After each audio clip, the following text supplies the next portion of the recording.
thing that has definitely caught our attention as Uganda. Tubadde Bududa landslides twice in Walalete, so enkuba etonya buli lunaku. Today the question is, do we have the capacity to actually predict these crises in a world where there are tsunamis, in a world where hurricanes, climate change? Does Uganda have the capacity to predict these things accurately? Kubanga Monsendala bagamba Hurricane Katrina ejja ku speed weight egenda kujja beka wempe yonna abantu beka wempe muveewo muddeyo mufune awalala oba government ne relocating abantu before it happens. Why is Uganda always failing and we have devastating numbers of property destroyed and even lives lost? So do you think in the past abantu baffe the meteorology department predicting ebintu bulungi ebituuka? No, I don't think so. Yes.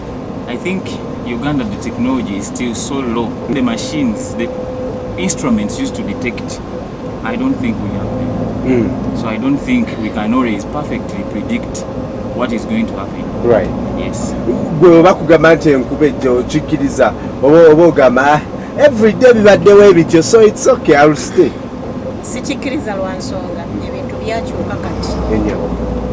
Luli edda emiti gyalinga mingi ne kati abantu batemya amanda, emiti kati mitono gyakendera y'ensonga lwaki embeera y'obudde ekola bweti. Kyekiviiriddeko enkuba obutatonya oba okutonya obubi. Right. Have we taken the meteorology department for granted kati tugamba bugamba? No, but I think we can all agree on one thing, that maybe the state of technology in Uganda is very low. Essentially, it's very poor. Because I'm someone who usually watches a lot of news on CNN. Yes. The way those people do forecast their things is really a masterpiece. Right. I would call it is something so good. Hajati gwe ntebereza y'obudde, do you take it seriously? Not at all. Why? Kubanga that thing, it is beyond our thinking. Nze mbadde ngamba nti ebyo byonna bya Mukama Katonda yamanyi ekisobola okubaawo, kubanga bulijjo bapredictinga ne bitakola. Kati tuyinza kwenkanya magezi gaffe fe abantu n'ogenkanya n'aga Katonda. Nze mbadde ngamba nti ebyo byonna Mukama Katonda yabigera, then for us naffe tusaanye tusimbe emiti tukole ki, kubanga kati bw'olabanga mu towns endala oba mu districts endala nga Kabaale wali ensozi naye tewaliyo landslides. Right. It's because basimba emiti mingi giri eyo, enkuba bw'etonnya amazzi nga gagenda wa emiti nga gigatangira ne gayitawo. Yes. Kati ebuduuda oba emiti bagikola ki, teri wadde tebasimba, teri muddo, so zijja kubeerangayo paka gavumenti kyeyina okukola kyembadde nnowooza balina either okuggyayo abantu ne basimba emiti bupya.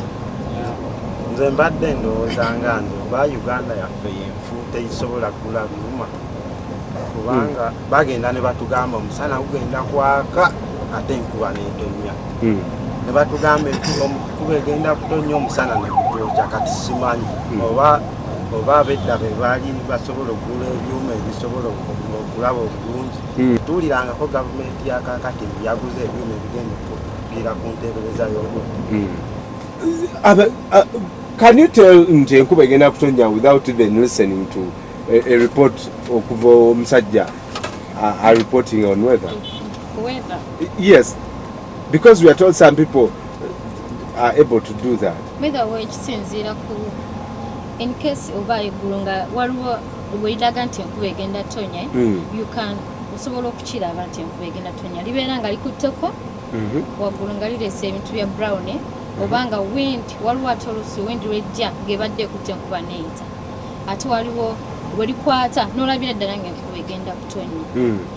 Kati essaawa eno siyinza kuba kati tuli muneeno, siyinza kulaba bweru, siyinza kugamba, naye nga kiba kiziweera okumanya nti oba egenda oba leero eneetonya oba teetonya, kuba obudde bukyukakyuka. Sometimes you can tell that maybe it's going to rain, because sometimes if it is about to rain and you happen to look at the sky, there is a way these clouds do move, the winds blow them, so sometimes find that there are places where it is kind of drizzling. And then you find that there are places where the clouds, I think, are so dense and it is raining so heavily. Sometimes if you are standing at a distance, you can tell that the other side it is raining heavily, but this side it is what? It is drizzling. Maybe about the accurate weather forecasting thing. The problem we have is that these people have never been to the weather forecasting center. I sincerely don't know what takes place there. But every time maybe the rainy season is about to come, the so-called weather forecasters, the ones that we have, they just do come up and say that the rainy season has started, so you please do this, do that. I mean, that's what they tell us. It is as if they are following the old calendar where things are just marked that this season is going to rain. It rains from January to this. That's what they say. Because I remember one time we were coming, I think, to 2009. I don't recall the name of the person, but this person was on radio and said, actually I think even on some television, I don't remember the person, but this person said that this year might be hotter than the what? The previous years. But I remember that year 2009, it rained a lot. Sincerely, it rained a lot because I remember I was at campus. I used to stay at that place called Kazo, so I would pass through boys and I used to find it very, very hard because every time it rains, that place floods. So go for you think we just depend on old calendars. It is as if they are following the old calendar. Okuva August paka September tonya mwawo. No, sincerely, you look at this. Sometimes we do have rains in seasons in which we are not supposed to have rains. But these people come out to explain that. They don't. They just keep quiet. So to play it safe, bali nechitu nechigwawo. Yeah. Ne batulabula. Well, yes, Sergeant. Kati waliwo n'okumanya nti enkuba egenda kutonya by your body. For example, olwo owulira akabugumu. Akabugumu ako nga kalaga nti enkuba egenda kukola ki? Kutonya, ndooza banange munjulire. Really? Then sometimes waliwo olwowulira nga akaweewo kanyogovu n'omanya nti enkuba eri somewhere, so it is approaching. You guys. Because sinuses and allergy. Bakuba emyase n'amanya nti weather is going to change. You're lying. Yeah, that's true. That is the because nsoka jira bakoni. Ekyawalo kyakyembadde njagala tukanyeeko. Yes. Oba twebuuze. Waliwo bino ebya superstition mbu baloga enkuba oli n'agiroga n'etonya mu his own land. In some villages. Then waliwo omulala agiroga mbu balina embaga biki ne last born mbu akuname oba akole ki. Ne baloga embaga. Ne baloga enkuba. Tusaba tugamba bateeke ebikwanso mu ki. Enkuba ya Katonda tebagiroga.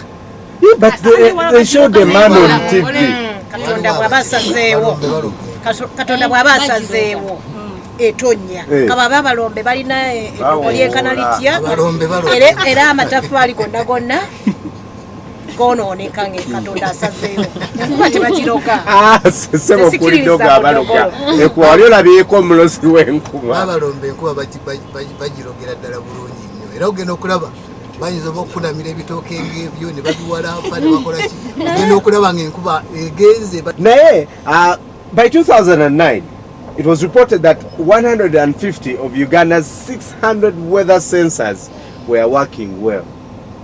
So ideally, if you're supposed to be operating at a capacity of 100%, Fetwali tukozesa only 40% of that capacity. Obviously, it's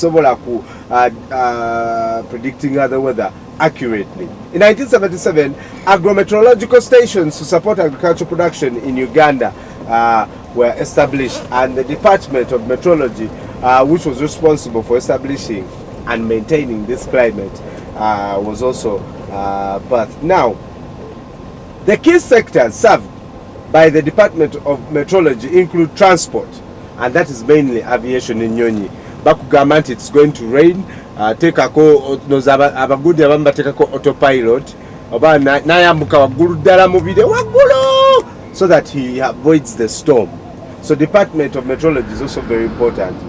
Defense, of course, agriculture, disaster preparedness. Twabuza Minister Echeru, why are we never ready for such disasters like in Bududa? Environmental and water resources management, and of course tourism and the construction industry.